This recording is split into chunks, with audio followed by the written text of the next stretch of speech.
This is Nitin Dahad, and I am talking to Kevin Schultz, who's the CTO for the T&M division of NI. Kevin, hello. Oh, nice to be here today. Kevin, tell me, just tell us a little bit about NI and your role. Well, NI's been company's been around for about 45 years. We are known as a test and measurement tool provider. We've also moved a lot more into the systems. I've been there 34 years, so not that long, and been An engineer through and through. Engineer from day one Yeah.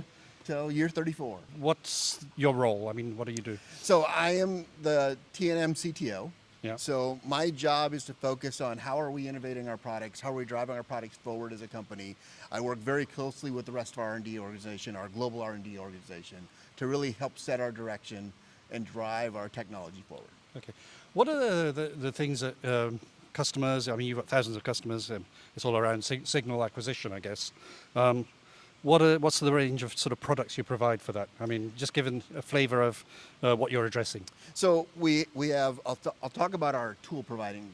You know, we have hardware and software products that we build into systems. But from the hardware side, we go all the way from data acquisition to millimeter wave RF.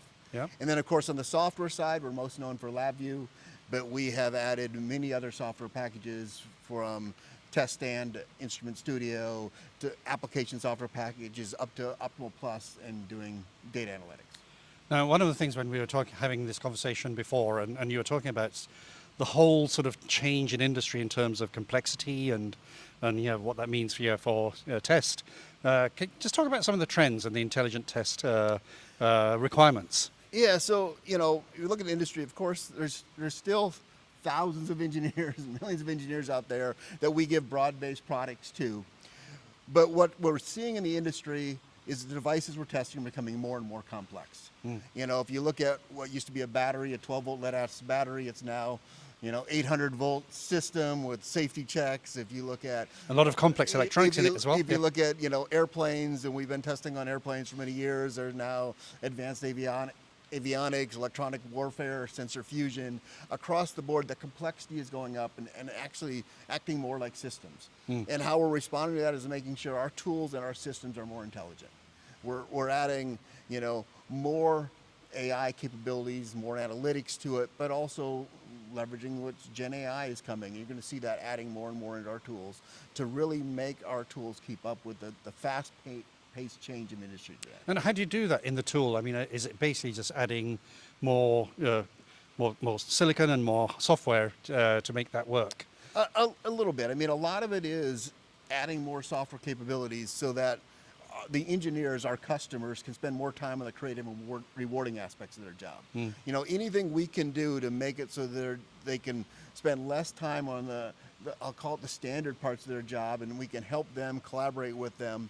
I think the other thing we do is inherently we move data fast. What we've done for years with our PXI, with our data acquisition devices, is move data high speed to a processor. It was the Pentium originally, and writing Moore's Law for 30 plus years. Yeah. But by moving the data fast, well, we can move that there. Now we can start doing more analysis, more AI on that data, find abnormalities earlier, those type of things. So we're really working on our workflow the whole way from design to production of how can we accelerate the engineer, accelerate the innovation so they can spend more time on their creative parts. And it's a wide variety of things. And I think part of our conversation was around the launch of your new product, MioDAC. What's that addressing? That's kind of a little one end of the spectrum. Yeah, I mean, as I mentioned, we talked mostly about I'll say the complex end of the spectrum, the sixth generation fighters of the world and the autonomous vehicles.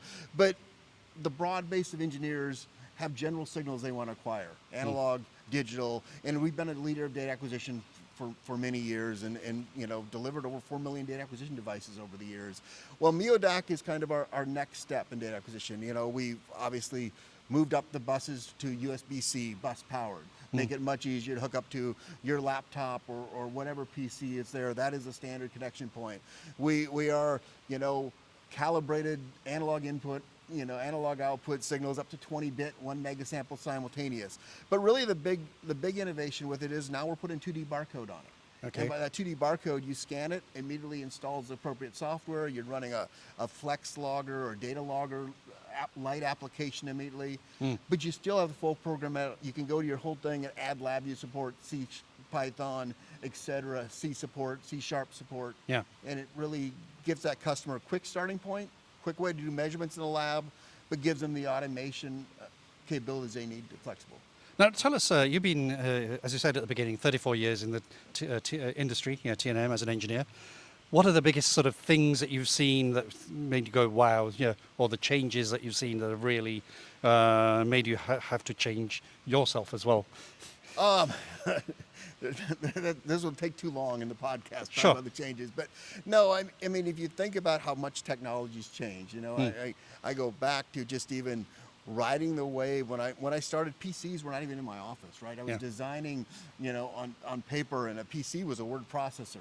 And riding that PC wave, how that added graphical user interface, and watching how LabVIEW enabled domain experts, watching how the PC has taken off and went from this word processor to this tool that's been across the board. The obviously riding how the collaboration across the world right now, and the amount of engineers connected across that. Our tools were designed for one engineer. Now every company, every system is engineers throughout the globe. Yeah. All of these things have really changed not only our products, but changed the way we looked at it. I think now that the new complexity wave of watching how the ducts are moving so fast, the devices under test are moving so fast, and how are we going to keep up with that? Yeah. How are we going to, their systems, and they're going to have AI embedded in them, and intelligence embedded in them, and you have to almost test them that way. You can't just test 10 parameters and that's the answer, because they're full functioning systems. Now, one of the things I think there was a AI panel you were on yesterday, and I think one of the things about testing these systems, I guess, is using AI to make your process more efficient, and then allow you to do a little bit more of the extra bits that you need to do. Yeah, I mean, obviously we are embracing AI. We need to make our systems more intelligent. Our customers are embracing it. We're also, we have thousands of engineers internally. We've got to make them more efficient. And the more we can do that, the more they can be creative.